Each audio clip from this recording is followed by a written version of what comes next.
Jail में जाता हूँ, अनशन करना मुझे करना पड़ता है। लेकिन अब हम सबको मिलकर इसमें बदलाव लाने के लिए हमें आवाज उठानी होगी।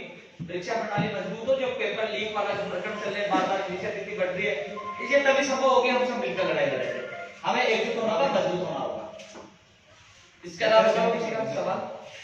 सर वो जोधपुर आईटीआई सेमिस्टर में सभा 2 बार तो फॉर्म भरे गए थे जोधपुर आईटीआई में, तो अभी एग्जाम भी नहीं हो रहे और सरकार का वो कोरोना की वजह से स्थगित हुई थी, अब वो दोबारा आपकी परीक्षा तिथि जारी होगी। सर एक और वो जब राजस्थान सरकार पता में आई तो उन्होंने कहा था कि बेरोजगार को हम 3,000 रुपये देंगे प्रति माह, तो हर युवा ने बेरोजगारों को फॉर्म भरे थे, किसी के हाथ में वैसे भी नहीं आया उसकी। सर देखो उन्होंने करीब 1.5 लाख लोगों देने की थी, इसको करीब 50,000 लोगों को मिले, 1 लाख का बंद हो गया था, रिन्यू नहीं हो पाया था। वो आवाज उठाइए, लेकिन मैं इसी से मेरा मानना यही है कि बेरोजगारी भत्ता देने की दोनों सरकारों ने घोषणा की थी, सरकार आ गई, लंबे लंबे भाषण होता है, घोषणा कर सरकार और पार्टी करती है, लेकिन हम जैसे युवाओं को केवल भत्ते पर हमें आश्रित नहीं होना, हमें तो हमारा टारगेट होना चाहिए, हमें सरकारी नौकरी।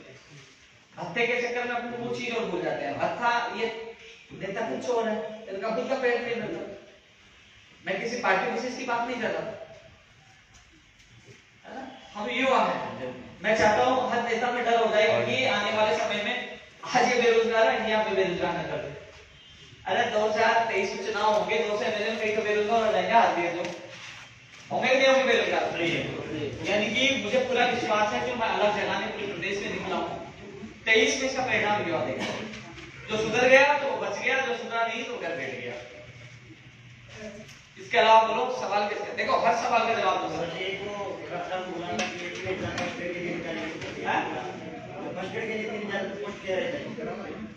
फर्स्ट ग्रेड की 3,000 पदों की घोषणा की गई थी। हमारी मांग है पदों की संख्या बढ़ाई जाए, और जो फरवरी का जो आंदोलन है उसमें सारी मांगे रखी जा रही है।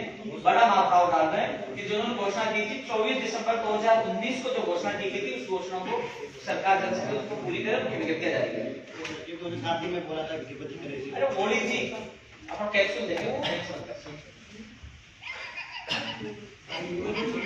हाँ दोस्त बताओ। उसके अंदर 80 की सीट नहीं है क्योंकि वो सीटें कट गई। पहले तो तेरे को शुभकामना, तेरा नंबर आ गया ना तो सर मैंने कहा वो कर दिया ना, तुम्हारे लिए लाख क्या कही, अनशन किया, पूरी सरकार से लड़ा, अब तुम्हारी सूची जारी, तेरा नंबर भी आ गया, शुभकामनाएं आपको।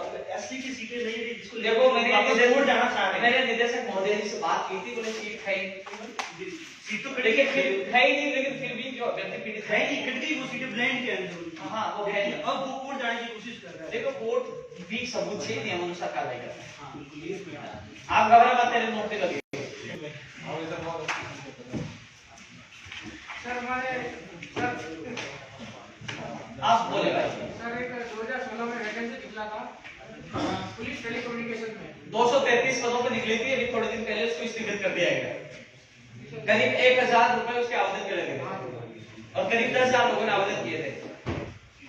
वो स्थिति वास्तव जो फार्मासिस्ट वाली हुई विद्यालय से को रद्द किया गया, मुझे पता है, मेरे पदों की संख्या सारी चीजें बता दी, मेरे संज्ञान में है। फरवरी जो आंदोलन कर रहे हैं उसको भी रखा जा रहा है कि उन पैसों का क्या हुआ, हमें पैसे नहीं चाहिए, हमें नौकरी चाहिए। उन्होंने ये कहा कि केस वापस ले देंगे। आगे लगा था स्थगित का तो नहीं बोला सर, आगे लगा था स्थगित का नहीं बोला। अरे एक दिन आदेश जारी हो गया था ना, तो देखा नहीं तो दोबारा, लेकिन उसके लिए प्रयास करते। इसलिए मैं चाहता हूँ कि हम सब मिलकर, अलग अलग व्यक्तियों के सारे लोग मिलकर इस लड़ाई को लड़े और जीते। इसलिए मैं प्रत्येक जिले में हर युवा से संवाद का प्रोग्राम रखा है कि हमें आगे किस प्रकार लड़ाई लड़नी है। हमारी किसी कांग्रेस से या किसी नेता व्यक्तिगत कोई दुश्मनी नहीं है, हमारी लड़ाई है सिस्टम से। सिस्टम में सुधार हो, सरकारें यूं आती रहेंगी, यूं जाती रहेंगी, चेहरे बदलते रहेंगे, लेकिन हम चाहते हैं सिस्टम में सुधार हो, युवाओं को समय पर रोक सके। और मैं तो यही कहना चाहूंगा युवाओं को कि वो पार्टी विशेष और नेताओं को भूलकर वो अपने हित की सोचेंगे। दिल में क्या होता है कि मैं बीजेपी का, मैं कांग्रेस का, मैं मोदी, वो पता नहीं जिंदाबाद, हाय हाय, भूल जाओ यार। जब तुम्हारा भविष्य बनेगा ना, कोई भी नेता किसी पार्टी का, उनको तो वोट चाहिए, तुमसे नाराबाजी चाहिए। मैं तो यही कहना चाहूंगा कि हम युवा जागे तो नए भारत का निर्माण कर सकते हैं। नौकरी लग गई तो आपका भविष्य बन जाएगा भाई साहब, ने कोई नहीं पूछने वाला। शादी नहीं होगी तो हमारे मुंह होगी, पास वाग होते हो ही गया ना।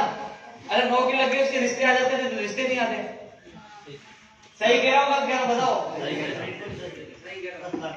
एक सर आरएस 2018 की वैकेंसी अभी भी बहुत ज्यादा लंबी चल रही है और नई वैकेंसी की आरएस 20 की हम मांग करें 1000 प्लस पदों पे आएगी, लेकिन 18 वाली कोर्ट में उलझी हुई है और उसका जल्द से जल्द निस्तारण का हम प्रयास करते हैं। टाइमली उसकी इंटरव्यू हो जाए और नई वैकेंसी या वैकेंसी का नियम बन गया कोर्ट में जाना कोई बस वो लगा के। लेकिन जब तक हम लोग, मैं तो ये कहता हूँ कि लोग कहते हैं ना एमएलए आ गया, मंत्री आ गया, लाइक एमएलए थोड़ी है कोई। तो कभी ये मत समझना अरे तुम अपने आप में एमएलए हो, अपने आप में मंत्री हो, मतलब किसी के बाप से नहीं डरता। मुझे जेल में डाल के लाके मारते हैं, डरता हूँ क्या मैं? नहीं।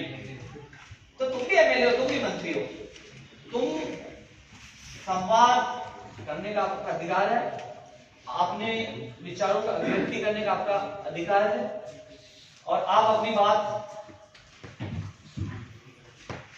मजबूती से रख सकते हो। तो आप सबके बीच में मैं आया हूं। अब आज का क्या है कि अभी जालौर में मीटिंग है, फिर भीनमाल में रुकना है और फिर सांचौर में, फिर कल बाड़मेर रहे और फिर जोधपुर है। हर युवाओं के बीच में मैं जा रहा हूं और उद्देश्य यही है कि संवाद के माध्यम से मेरे युवाओं को जगाना, जिसमें हम हमारे अधिकारी को लड़ाई हम आसानी से लड़ सकें।